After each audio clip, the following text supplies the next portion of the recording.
अस्सलाम वालेकुम। मेरा नाम है दानिश मकसूद और आप देख रहे हैं मेरा YouTube channel Dawn news editorials. आज है 29 जनवरी 2021 और आज मेरी कोशिश होगी कि मैं आपसे तीनों एडिटोरियल्स की थोड़ी थोड़ी समरी शेयर कर सकूं। साथ जो ईडियम्स वगैरह हैं कुछ वो भी देखेंगे। तो पहला एडिटोरियल आज हम देख रहे हैं वो है वेयर इज़ दी प्रूफ, और इसका क्या मतलब है कि कहाँ है प्रूफ। प्रूफ किसे कहते हैं? सबूत। और आगे क्वेश्चन मार्क पूछा हुआ है कि भाई कहाँ है सबूत, और ये किस बारे में है बात। इन्होंने कहा जी फॉर्मर स्पाई मास्टर जो हमारे हैं retired lieutenant general Asad Durrani, तो उन्होंने कहा एक दफ़ा वो फिर मुश्किल का शिकार हैं और इन पे इल्ज़ाम लगाया, इनका नाम जो है वो एग्ज़िट कंट्रोल लिस्ट में डाल दिया गया है। और डिफेंस मिनिस्ट्री जो है उनका कहना है कि ये जो असद दुरानी है इसकी बातचीत चल रही थी किसके साथ? इंडियन इंटेलिजेंस एजेंसी के साथ, रॉ के साथ। और वो कभी इम्कान था कि वो क्या हो, इन्वॉल्व हो किस चीज़ में कि future publications against the interest of Pakistan, उसमें यह है इन्वॉल्व हो। और उसमें ये हुआ कि जी मिलिट्री इंटेलिजेंस थी had asked the interior ministry to put his name on the ECL। उसमें कहा गया था कि जो इसका नाम है वो डाला जाए कहाँ पे? ECL में, ठीक है, एग्जिट कंट्रोल लिस्ट में, ताकि वो मुल्क से फरार ना हो सके। और कब हुआ था ये? After the publication of book based on his discussions with the former head of RAW,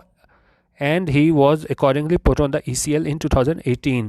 कि जब इसकी डिस्कशंस थी, ये साबिक हेड थे रॉ के, तो उसके साथ जब बातचीत हुई थी तो उसका जो नाम है वो डाल दिया गया था ECL में। कब? 2018 में। और ये डिफेंस मिनिस्ट्री है in its reply submitted to the IHC, ये इस्लामाबाद हाई कोर्ट में जो है ना, डिफेंस मिनिस्ट्री ने अपना जवाब जमा कराया था और उसमें उन्होंने मुखालफत की थी कि इसका नाम जो है ना वो ना निकाला जाए ECL से, सेइंग दैट, ये कहते हुए, he was put on the list for his involvement in anti state activities. क्योंकि ये इसमें इस्लामाबाद हाई कोर्ट में जो है ना जनरल दुरानी ने पटिशन दायर की हुई थी कि मेरा नाम इधर ECL से निकाला जाए। तो ये कह रहे हैं कि जो हमारी थी क्या चीज़ थी, डिफेंस मिनिस्ट्री, उसने कहा, मुखालफत की कि जी इसका नाम जो है ECL से ना निकाला जाए, ये कहते हुए कि उसका नाम जो है ना वो क्यों डाला गया था ECL में कि ये शामिल था एंटी स्टेट एक्टिविटीज़ में, यानी कि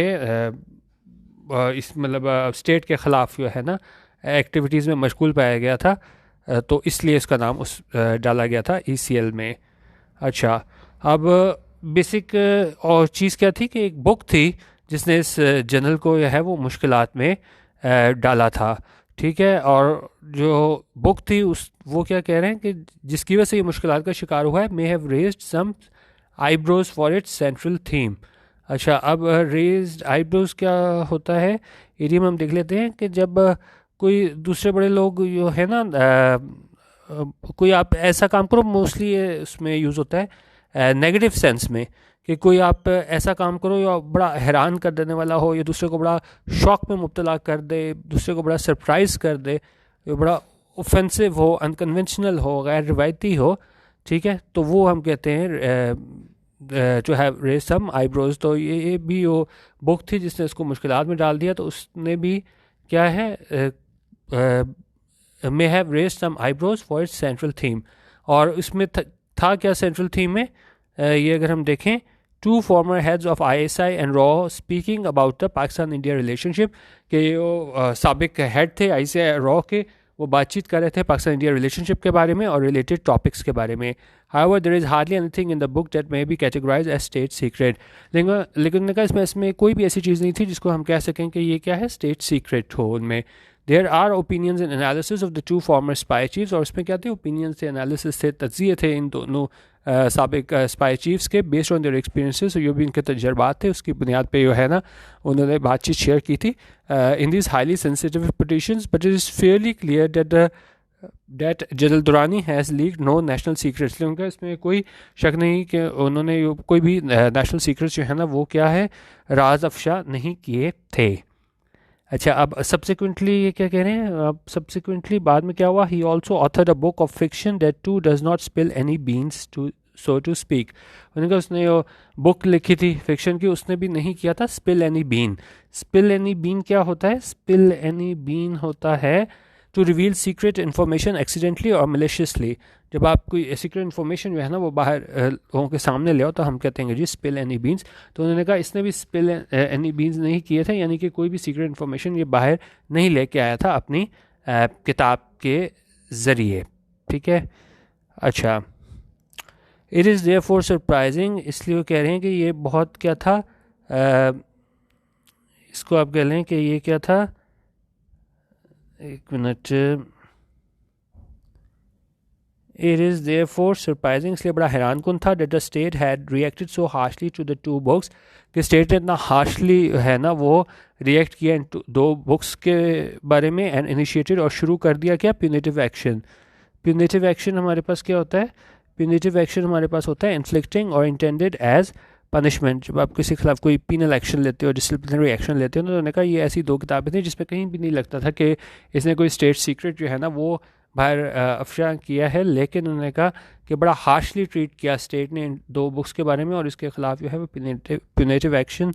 स्टार्ट किया किसके अगेंस्ट, इस रिटायर्ड जनरल के अगेंस्ट। ठीक है, अच्छा, the document submitted by the defence ministry and the language it contains is even more surprising. उन्होंने कहा ये डॉक्यूमेंट पेश जमा कराया गया डिफेंस मिनिस्ट्री की जानिब से, और ये लैंग्वेज इसमें इस्तेमाल की गई वो क्या है, वो मज़ीद हैरान कर देने वाली है। Accusing a former chief of the ISI for being involve in anti state activities is unfortunate. उन्होंने कहा ये बड़ी बदकिस्मती की बात है कि इल्ज़ाम लगाया गया फॉर्मर चीफ ऑफ ISI को कि वो उसमें इन्वॉल्व है किस चीज़ में, एंटी स्टेट एक्टिविटीज़ में, और उन्होंने कहा ये बड़ी बदकिस्मती की बात है। उन्होंने कहा more thought should have been given to the matter before documenting it in such a way. उन्होंने कहा इस बारे में मज़ीद सोच लिया जाना चाहिए था कि इससे पहले कि जिस तरीके से इस सारे जो इशू है उसको इस तरह डॉक्यूमेंट किया गया है, सामने लेके आया गया है। It shades a bad light on everyone. अच्छा, पहले हम ये देख लेते हैं कि इसका क्या मतलब होता है, shades a bad light. Shades a bad light क्या होता है, जब आप किसी को जो है ना एक बुरा शख्स साबित करने की कोशिश करो ना, जिस तरह अगर एग्जांपल देखें, he was concerned that the article had shown him in a bad light, कि वो इस बारे में फ़िक्रमंद था कि जो आर्टिकल था उसको उसने दिखाया था कैसे, shown him in bad light, यानी कि उसको आप कह लें कि एक बुरे सेंस में दिखाया था। ठीक है, मतलब इसका बड़ा बुरा असर पड़ना था। जिस तरह यहाँ भी अगर आप देखें ना, ये वर्ड का यूज़ हुआ है, it shades a bad light on everyone, कि हर किसी पे जो है इसका क्या है, बुरा असर, मतलब बंदा कहे कि जी इसको एक मिनट ठहर जाए, जब ये कह रहे हैं हर किसी पे क्या है बहुत बुरा असर डालते हैं, और कह रहे हैं of course this is not to say, उन्होंने कहा इसका ये मतलब नहीं है state should look the other way, कि स्टेट दूसरी तरफ देखे, if anyone irrespective of his position, और अगर कोई भी इससे कतई नज़र के जिस भी पोजीशन में है, इज़ फाउंड, अगर वो पाया जाए involve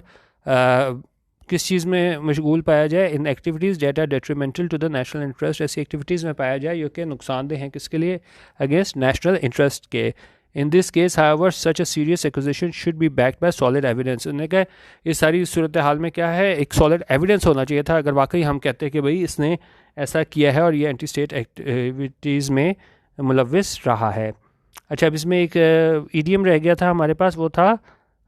look the other way. Look the other वे ये होता है कि जानबूझ के अगर आप देखो भी कोई काम ख़राब हो रहा है ना, और आप क्या करो उसको इग्नोर कर दो, तो वहाँ पे कहते हैं लुक द अदर वे, कि जिस जहाँ पे काम ख़राब हो रहा है आप उसको ठीक करने की कोशिश ना करो और ऐसे जाहिर करो आपने वो देखा ही नहीं। इस तरह एग्जांपल देखें, the authority simply seem content to look the other way, यानी कि अथॉरिटीज़ जो है ना वो नहीं चाहते कोई बेहतरी हो, और वो इस तरह कर रहे हैं जैसे वो दूसरी तरफ देख रहे हैं और उन्हें पता ही नहीं दूसरी तरफ क्या ख़राबी हुई है। तो यहाँ भी वही बात की गई है। अच्छा, दूसरी बात ये की थी कि जी सॉलिड एविडेंस होना चाहिए था, अगर वो कह रहे हैं कि जी ये एंटी स्टेट एक्टिविटीज़ में मुलविस था। आगे कह रहे हैं इन दिस केस हाउएवर, और इस केस में क्या हुआ था, such a serious acquisition should be backed by solid evidence, कि सॉलिड एविडेंस होना चाहिए था। The books do not appear to contain any such evidence that may prove that the former general was involve in anti state activities. और इनका book में ऐसा कुछ भी नहीं था जिसके बारे में हम कह सकते हैं कि जो फॉर्मर जनरल था वो शामिल था क्या किसी सरगर्मियों में एंटी स्टेट एक्टिविटीज़ में। If the state has any other evidence that substantiates the allegations, और उनका स्टेट के पास अगर कोई और सबूत भी है, एविडेंस है जो सब्सटेंशिएट करता है, सब्सटेंशिएट क्या करता है कि आप सपोर्ट करता है जो भी आप कह रहे हो ना, उसको प्रूफ करता है, उसको ज़्यादा तक़वियत देता है कि अगर कोई आप बात कहो और उसके बारे में आप प्रूफ भी दे सको ना, तो हम कहते हैं कि जी सब्सटेंशिएट कर दिया है, उसने ये बात कही थी, ठीक है, तो मज़ीद उसको अपनी बात को उसने पक्का कर दिया। तो उन्होंने कहा यहाँ पे भी क्या बात करें कि अगर जो स्टेट के पास एविडेंस है तो उसको साबित करना चाहिए उन एलिगेशंस को, इल्ज़ामात को, then it would be advisable for it to, तो उन्होंने कहा फिर उसके लिए ये क्या है, एडवाइजेबल होगा कि वो उसको सामने लेके आए such proof so that its case is strengthen, कि उसका केस जो है ना वो मजबूत हो स्टेट का, सिर्फ कहने से काफ़ी नहीं होता। तो बेसिकली पूरे एडिटोरियल में तनकीद की गई है कि ऐसा बुक्स में था कुछ नहीं जिसे हम कहते हैं कि इसमें जो है ना एंटी स्टेट एक्टिविटीज़ में ये असद दुरानी मुलविस रहा है। अब बेसिकली अगर आप मेरी अपनी राय पूछें तो मैंने बुक्स नहीं पढ़ी हुई, तो मैं इसको नहीं कह सकता कि कोई भी राय इस बारे में नहीं कायम कर सकता, लेकिन जिस तरह बस एडिटोरियल में बताया गया वही आपसे शेयर कर रहा हूँ कि उन्होंने कहा कि उस बुक में कुछ नहीं था, लेकिन अपनी ज़ाती राय ज़ाहिर है मैं यहाँ पे अभी नहीं दे सकता क्योंकि बुक मैंने पढ़ी नहीं है। अच्छा, अब कह रहे हैं the better way to deal with this grave matter would be to try the former general in an open court. उन्होंने कहा एक बेहतर तरीका क्या होगा इस सारे मसले का हल निकालने के लिए कि हम ये देखें कि इसका जो ट्रायल है वो कहाँ पे करें, ओपन कोर्ट में करें, यानी सबके सामने करें, सबको पता चले कि भाई इसने क्या किया, क्या वाकई ये एंटी स्टेट एक्टिविटीज़ में मुलविस है कि नहीं है। और उन्होंने कहा this would fulfil all requirements of transparency and also sure that if solid proof is available then everyone including a senior general can be held accountable for his actions. और उन्होंने कहा ये जो है वो पूरी कर देगा तमाम रिक्वायरमेंट्स किसकी, ट्रांसपेरेंसी की, शफाफियत की, और ये भी दिखाएगा कि अगर सॉलिड प्रूफ ठोस सबूत मौजूद है तो हर कोई, और उसमें बेशक उसमें कौन शामिल हो, सीनियर जनरल शामिल हो, कैन बी हेल्ड, उसे क्या अकाउंटेबल ठहराया जा सकता है, उसे लायबल ठहराया जा सकता है, उसके एक्शंस के लिए उसको ज़िम्मेदार ठहराया जा सकता है, ठीक है। तो बेसिकली इस पूरे एडिटोरियल में ये कहा गया था कि आपने इल्ज़ाम तो लगा दिया कि जी एंटी स्टेट एक्टिविटीज़ में मुलविस है, लेकिन अगर हम उनकी किताब पढ़ें तो हमें ऐसा नहीं लगता कि ऐसा वो ऐसी सरगर्मियों में मुलविस है। और उन्होंने कहा अगर स्टेट के पास प्रूफ है तो वो सामने लेके आए और अपने इस क्लेम को सब्सटेंशिएट करे कि वाकई ये शख्स इसमें एंटी स्टेट एक्टिविटीज़ में मुलविस है। अच्छा, अब एक ईडीएम इम्पॉर्टेंट रह गया था, वो मैं आपसे शेयर कर लेता हूँ। ये इसमें था ना कि पहली लाइन देखेंगे जी, former spy master retired lieutenant general Asad Durrani find himself in hot water, कि जब कोई अपने आप को हॉट वाटर में पाता है तो उसका मतलब होता है कि वो मुश्किल का शिकार है। तो यहाँ भी ये बात करें, अगर हम इसको देखें, टू बी इन और get in a difficult situation in which you are in danger of being criticised और पनिश्ड। और एग्जाम्पल देखें, he found himself in hot water over his comments about immigration, कि वो मुश्किल में आ गया किसकी वजह से, ये उसके कमेंट्स से इमिग्रेशन के बारे में। तो यहाँ पे भी असद दुरानी के बारे में कह रहे थे कि असद दुरानी फाइंड, एक मिनट, ये है कि Asad Durrani finds himself in hot water, यानी कि एक मतलब फिर वो उसमें मुश्किलात का शिकार हो गया, ठीक है। किस चीज़ में, जब ये सारा वो केस में बता रहे हैं कि किस तरह इसने पिटीशन दायर की थी कि भाई मेरा नाम ECL से निकाला जाए, और उस पर फिर डिफेंस मिनिस्ट्री है उसने कहा कि भाई ऐसा ना किया जाए क्योंकि ये एंटी स्टेट एक्टिविटीज़ में मुलविस है, ठीक है। तो इन हॉट वाटर्स आपको बता दिया जब कोई शख्स मुश्किलात का शिकार हो जाए। अच्छा, अब हम देख लेते हैं अगला एडिटोरियल, हम देख लेते हैं एक बसंत बहन है और एक डेवलपमेंट फंड्स है, ठीक है। अब डेवलपमेंट फंड्स हम देखते हैं ये क्या है। अच्छा, अब जब PTI की हुकूमत आई नहीं थी तो उससे पहले क्या है, इमरान खान का बहुत ज़्यादा इस क्रिटिसिज्म होता था कि जो भी सिटिंग गवर्नमेंट है वो क्या है अपने MNAs को और MPs को जो है ना वो नवाजती है डेवलपमेंट फ़ंड के तौर पे, ताकि वोट बैंक उसका जो है ना वो सिक्योर रहे। तो लोगों का ख्याल था कि जब इमरान खान आएगा तो इस तरह की चीज़ें नहीं होंगी, लेकिन अपने जो इसका टेन्योर था उसके 2.5 साल बाद जो है ना उसने वही काम किया है जिससे इमरान खान जो है वो कहता होता था कि ऐसा नहीं करना चाहिए। PMLN पे बहुत ज़्यादा तकीद की जाती थी कि जी ये अपने MNOs और MPs को नवाजते हैं, लेकिन अब देखा जाए तो वही काम PTI की हुकूमत ने किया है। इसको देखते हैं हुआ क्या है। अच्छा, तो उन्होंने कहा ये डिसीजन है प्राइम मिनिस्टर इमरान खान का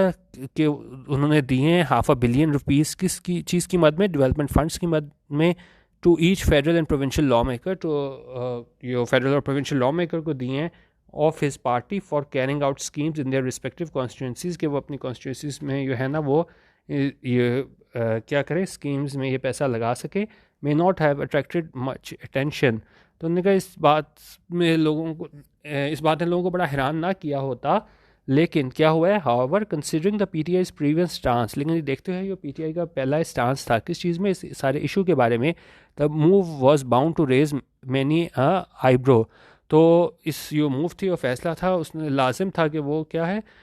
was bound to raise many eyebrows, के बड़ा लोगों के लिए हैरानी, परेशानी, शौक का बायस था कि भाई एक पार्टी जो ये कहती आई थी कि भाई ऐसा नहीं होना चाहिए, और अब वही आके इक़्तिदार में यही काम कर रही है। It was but natural that this development incentive would be widely viewed as an attempt by the ruling PTI to keep intact its vote bank in the face of growing complaints within the party.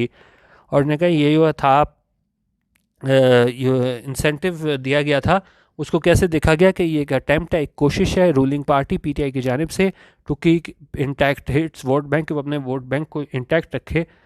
साबित रखे, टूटे ना। किस चीज़ में, in the face of growing complaints with in the party, कि वो party में बड़ी ज़्यादा कंप्लेंट्स होनी थी, तो उसके जवाब में उन्होंने कहा कि ये डेवलपमेंट फंड्स वगैरह दिए हैं कि जी जाएँ अपनी कॉन्स्टिट्यूंसी में स्कीम्स में लगाएं, ताकि उन्होंने कहा पीटीआई जो है ना वो अपने वोट बैंक को सिक्योर कर सके। और ख़ास तौर पे क्या कह रहे हैं, स्पेशली इन पंजाब, खासतौर पे पंजाब में, against the government for ignoring the needs of the legislators to serve their constituents. There is also a view that the decision was made because the ruling party was not very confident it could get the secret ballot replaced with a show of hands as the mode of voting in the standard election scheduled for March, either through a constitutional amendment और supreme court injunction. अच्छा, ये भी मैंने आपको editorials कराए थे कि एक तो इन्होंने ये किया था कि जी सुप्रीम कोर्ट से एडवाइजरी जुरिस्डिक्शन मांगी थी कि जी क्या हम इस तरह शो ऑफ हैंड के ज़रिए सेनेट का जो है वो इलेक्शन करा सकते हैं। उसके बाद जो मैंने आपसे जॉन के जो फ्रंट पे न्यूज़पेपर का जो फ्रंट पेज है वो न्यूज़ कराई थी, जिसमें इन्होंने अमेंडमेंट की बात की थी पार्लियामेंट से। तो उस बारे में बात कह रहे हैं कि जी इस बात का इम्कान था कि जी इस बात का क्या इम्कान था कि जी वहाँ से इनको ना मिले गो अहेड, ना ही अमेंडमेंट के थ्रू और सुप्रीम कोर्ट की इंजंक्शन के थ्रू भी। तो उसमें उन्होंने कहा कि इनको ख़तरा था कि अगर ये सीक्रेट बैलेट हुआ, एक मिनट, अच्छा अब ये क्या कह रहे हैं कि ये ना कॉन्फिडेंट नहीं थी पीटीआई कि आप उसको रिप्लेस करा सकोगे, ये जो सीक्रेट बैलेट होता है ना विद शो ऑफ हैंड से, क्योंकि उन्होंने दो तरीके तो इस्तेमाल कर लिए थे, सुप्रीम कोर्ट की एडवाइजरी रिस्ट्रिक्शन में भी चले गए थे और दूसरी अमेंडमेंट की भी बात की थी, कॉन्स्टिट्यूशनल अमेंडमेंट। तो उनको ये खतरा था कि भाई अगर हम ये डेवलपमेंट फंड्स नहीं देते तो फिर क्या होगा, ये ना हो कि सीक्रेट बैलेटिंग होगी और लोग, हमारी पार्टी के लोग ही हमारे खिलाफ वोट दे दें। तो इस वजह से भी देखा वजह है कि पीटीआई ने ये पैसे दिए हैं डेवलपमेंट फंड्स के नाम पे, ताकि अपने वोट बैंक को जो है वो क्या कर सके, सिक्योर कर सके। अच्छा, तो अब आगे मतलब ये ठीक है, इस पर तकीद करें पीटीआई पे, लेकिन वो कह रहे हैं it is common knowledge that successive governments in Pakistan have used development funds to keep members of the national and provincial assemblies happy and buy the allegiance of opposition lawmakers when needed. तो उन्होंने कहा ये common knowledge है, ये आम उसमें लोगों को ये बात मालूम है कि जी लगातार आने वाली गवर्नमेंट्स पाकिस्तान में क्या करती थी, उन्होंने डेवलपमेंट फंड्स को इस्तेमाल किया क्या करने के लिए कि नेशनल और प्रोविंशियल असम्बली के मेंबर्स को खुश रखें और क्या है उनकी वफादारी हासिल करें, और न सिर्फ इनकी and by the allegiance of opposition law makers when needed, और आप जो है ना उसके जो अपोजिशन लॉ मेकर्स हैं उनको भी क्या है अपनी तरफ आप माइल कर सको। Also strong evidence exist that rulers frequently distribute taxpayers' money among their legislators ahead of the elections to win over the voters. तो उन्होंने कहा साथ ये भी होता था कि डिस्ट्रीब्यूट किए जाते थे टैक्स पेयर की मनी, कहाँ पे, लेजिस्लेटर्स के दरमियान इलेक्शन से पहले, ताकि जो है ना वोटर्स को मतलब खुश किया जा सके और वोटर्स जो है ना वो फिर आपको वोट दे सकें। ज़ाहिर है जब आप कॉन्स्टिट्यूंसी के लिए पैसे दोगे और वो वहाँ पे पैसे लगाएंगे तो क्या है आपका वोट बैंक स्ट्रॉन्ग होगा उस अपनी कॉन्स्टिट्यूंसी में। अच्छा, तो और उन्होंने कहा ये इस फंड्स हैं वो एलोकेट किए जाते हैं बगैर किसी रूल्स के, गवर्निंग द यूटिलाइजेशन को कैसे यूटिलाइज करना है, and hence we have seen a significant increase in the throw forward of development schemes previously. Many such initiatives are either left incomplete or scrapped after a change in government. लेकिन क्या होता है कि ऐसे changes होते हैं, जल्दी जल्दी करके पैसे दिए गए होते हैं कॉन्स्टिट्यूंसी के लिए, तो वो क्या होता है कि उन्होंने कहा या तो उसको बिल्कुल नामुकम्मल छोड़ दिया जाता है या बिल्कुल उसको ख़त्म कर दिया जाता है जब गवर्नमेंट चेंज होती है। तो this hardly benefits the people of a constituency, और मसला ये है कि होना तो ये चाहिए कॉन्स्टिट्यूंसी के लोगों को फ़ायदा हो, लेकिन उन्होंने कहा बहुत कम हालात में है ना कॉन्स्टिट्यूंसी को फ़ायदा होता है. And so it is hardly surprising that Mr. Khan has in the past vociferously criticized the policy of distribution of development funds among lawmakers. उनका यही वजह है कि मिस्टर खान ने बड़े जो है ना वेहमेंटली, बड़े आप कह लें ना जोर लगा के आप कहते हो कि नहीं, पूरी कन्विक्शन के साथ उसको तनकीद की थी कि ये पॉलिसी है डिस्ट्रीब्यूट करने की डेवलपमेंट फंड्स की, किसके दरमियान, लॉ मेकर्स के दरमियान. अच्छा, अब ये कह रहे हैं व्हेन इन ऑपोजिशन, जब वो ऑपोजिशन में था, he repeatedly pledge to do away with this controversial practice. तो हमेशा कहता होता था कि भाई इसको ख़त्म किया जाए, ये मतनाज़ा प्रैक्टिस है ऑन कमिंग टू पावर, के जब पावर में आने के बाद में ये मतनाज़ा जो हमारा सिलसिला है उसको ख़त्म कर दूंगा. Saying the job of the members of the assemblies was to make laws and not get involve in implementation of development schemes. और वो कहता कि क्या काम है इसका मेंबर्स ऑफ असेंबली का, कि वो कवानीन बनाएं, और उनका ये काम नहीं है कि वो इन्वॉल्व हो जाएं किस चीज़ में, ये इम्प्लीमेंटेशन ऑफ डेवलपमेंट स्कीम्स में. उनका अंटिल नाउ, अब तक क्या था, he had resist the pressure put on him by his parties legislators, कि उसने रेजिस्ट किया था, ये प्रेशर डाला गया था उस पर उसकी पार्टी की जानिब से. लेकिन क्या हुआ है, so what has made him change his mind, लेकिन अब क्या हुआ है कि उसने अपना जो माइंड है वो तब्दील किया है half way through his term, यानी कि 5 में से 2.5 साल बाद उसने अपना जो पॉइंट ऑफ व्यू था कि भाई ये लोग तो ये है ना कानून बनाने के लिए हैं, इनका डेवलपमेंट स्कीम में कोई रोल नहीं होना चाहिए. तो उन्होंने कहा क्या हुआ है कि 2.5 साल बाद इसने अपना माइंड चेंज किया इमरान खान ने. with the opposition moving ahead with its planned protest in an attempt to force the government to resign and pro-government lawmakers demanding that they share in development schemes, the turnaround in his views on the issue could be interpreted as his weakening grip on his legislators. तो ये last line क्या important है कि ये इसका change आया है mindset. तो ये ऐसा ही है कि जो इसकी ये ग्रुप है ना वो ऐसा है कि जैसे वो कमज़ोर हो रही है अपने लेजिस्लेटर्स पे, कि वो काबू में रखने में कामयाब नहीं हो पा रहा इमरान खान. तो वहाँ पे जो इतनी देर से 2.5 साल से कहता आ रहा था कि भाई लेजिस्लेटर्स का काम सिर्फ लेजिस्लेशन करना है, कवानीन बनाना है, ये डेवलपमेंट स्कीम्स में इंडल्ज होना नहीं है. लेकिन अब लगता है कि इसकी ग्रिप कमज़ोर हो रही थी लेजिस्लेटर्स पे, तो उसको एक तरीके से यू टर्न लेना पड़ा इमरान खान को, और इस अपनी ही बात को रद्द करके इसने डेवलपमेंट फंड्स की मद में इन लोगों को अपने क्या दिए हैं, पैसे दिए हैं कि वो अपनी कॉन्स्टिट्यूंसी पे खर्च कर सकें. तो बेसिकली ये एडिटोरियल तनकीद की थे इमरान खान पे, जिसको सारी अपोजिशन में कहते आए थे कि भाई इनको नहीं देने चाहिए development funds federal provincial law maker को. लेकिन अब 2.5 साल बाद इमरान खान ने जो ज़ाहिरी तौर पे जो है कि उनकी जो गिरफ्त कमज़ोर हो रही थी अपनी पार्टी के लोगों पे, तो उनको खुश करने के लिए इसने डेवलपमेंट फंड्स देने का ऐलान किया है और मुकम्मल एक यू टर्न लिया है और अपनी ही कही हुई बात को क्या किया है, नेगेट किया है इसने, और क्या किया है, इनको डेवलपमेंट फंड्स दिए हैं. अच्छा, तीसरा एडिटोरियल आज का हमारे पास आया था, वो हम देख लेते हैं, वो है बसंत बैन. अब इसमें कह रहे हैं कि जी एक मरतबा फिर इन्होंने रिन्यू कर दिया है बैन, किस पे, बसंत पे. और साथ इसमें इन्होंने क्या बताया हुआ है कि जो सेट ऑफ रिकमेंडेशंस थी ना वो पुलिस की जानिब से तैयार की गई थी और वो भेजी गई थी किसे, चीफ मिनिस्टर को. और the former have proposed enhancing punishments for making, selling and flying kites, citing ongoing injuries or deaths related to kite flying activities. अच्छा, अब ये क्या कह रहे हैं कि जी पंजाब गवर्नमेंट ने साथ ही क्या कहा है कि जी उन्होंने कहा है कि हम मज़ीद पनिशमेंट्स बढ़ाएं कि क्या करने के लिए, जो making, selling and flying kites जो भी लोग बना रहे हैं, बेच रहे हैं, और क्या चीज़, और ये फ्लाइंग काइट्स, तो इनको यह है वो मज़ीद पनिशमेंट्स दी जाएँ. और साथ उन्होंने किस चीज़ का हवाला दिया है कि जो इंजरीज़ हैं, डेथ्स हैं, किससे मुतल्लिक, काइट फ्लाइंग एक्टिविटी से मुतल्लिक. Yet the fact that scores of casualties are still reported annually despite the festival being banned for over a decade shows how attempting to solve a public safety solely through criminalization is not only inappropriate but also ineffective. लेकिन उन्होंने कहा इतनी देर से जो है ना क्या कह रहे थे, लेकिन उन्होंने कहा ये ज़्यादा कैजुअल्टीज़ अभी भी रिपोर्ट हो रही हैं सालाना, इस बात के बावजूद कि इसको बैन किया गया था इसको बसंत को फॉर ओवर अ डेकेड, तकरीबन 10 सालों से. वो ये दिखाता है कि एक कोशिश करना कि इस पब्लिक सेफ्टी इशू को किस तरह सॉल्व करना है, सिर्फ क्या करने से, क्रिमिनलाइजेशन से, ये क्या है, इनअप्रोप्रिएट है, नामौजू है, और ये क्या है, ना सिर्फ नामौजू है बल्कि क्या है, इनफेक्टिव भी है। और साथ में कह रहे हैं कि surely those involved in the production, distribution and sale of glass coated wire use in kite fighting must be prosecuted. उन्होंने कहा ये धाती तार बनाने वाले हैं ना,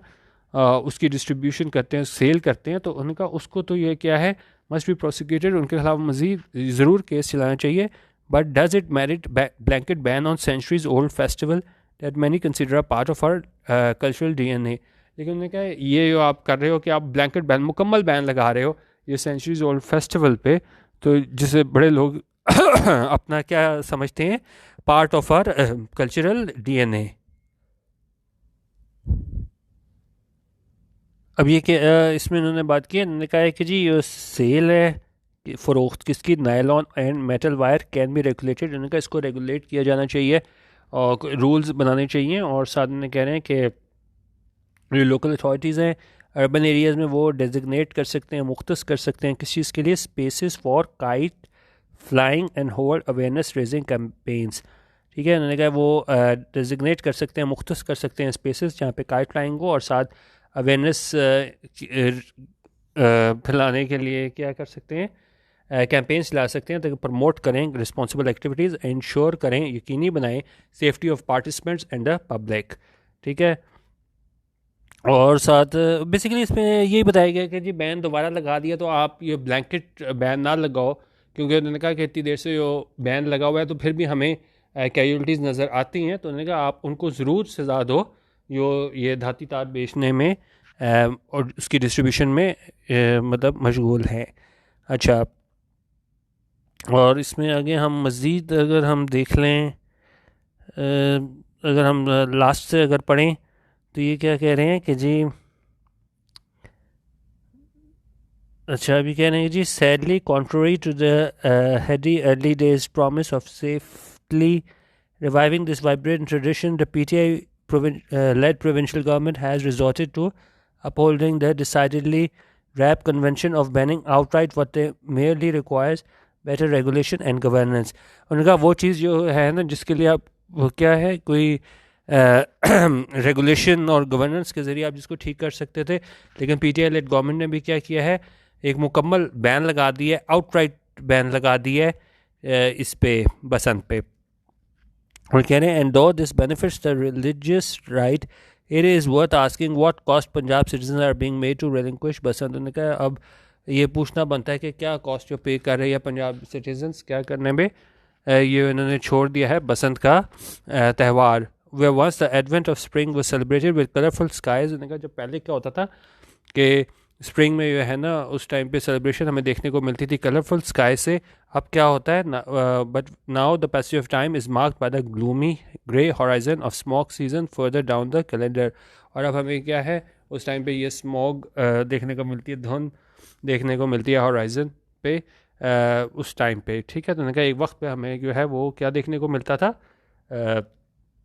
कलरफुल स्काइज देखने को मिलते थे। तो बेसिकली इस पूरे एडिटोरियल में बताया गया था कि जी आप रेगुलेशन जैसे कि आप कोई रेगुलेशन लाओ धाती तार से मुतालिक, आपने क्या आउटराइट बैन लगा दी है, लेकिन उनका फिर भी उससे जो आपके मकासद थे वो पूरे नहीं हो पा रहे, क्योंकि अभी भी कैजुअल्टीज़ हो रही हैं, अभी भी लोग मर रहे हैं इससे। तो उन्होंने कहा कि आपने छीन तो लिया है एक त्यौहार, जो बिल्कुल ऐसी ही चीज़ थी, बिल्कुल एक कल्चरल DNA का हिस्सा थी, लेकिन उसके बाद भी जो है ना वो कैजुअल्टीज़ हो रही हैं। तो इस वाले से ये एडिटोरियल था हमारा इसका आज का। अच्छा, अब इसको हम देख लेते हैं। अच्छा, ये मैंने तीनों एडिटोरियल्स तो थोड़े करके बताए थे, ठीक है, तो इसको आप ख़ुद भी पढ़ लीजिएगा। और DonNews.com ये DonNews editorials sorry YouTube.com/DonNews editorials, यहाँ पे आप मेरा चैनल सब्सक्राइब कर सकते हैं। वीडियो देखने का बहुत शुक्रिया। अल्लाह हाफ़िज़। पाकिस्तान जिंदाबाद।